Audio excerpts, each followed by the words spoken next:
ثم كان الذين هم صالحون بالمنع وأولئك أصحاب النعمة والذين أورث ما عليهم من المقتدى والفجر وليال العشر والشفع والوتر والليل إذا يسر هل في ذلك قسم الذي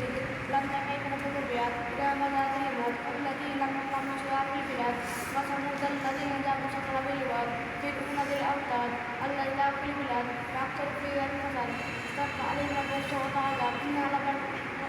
لبالمثل كما ابتلأنا ما خلقهم أكوانا كما ابتلى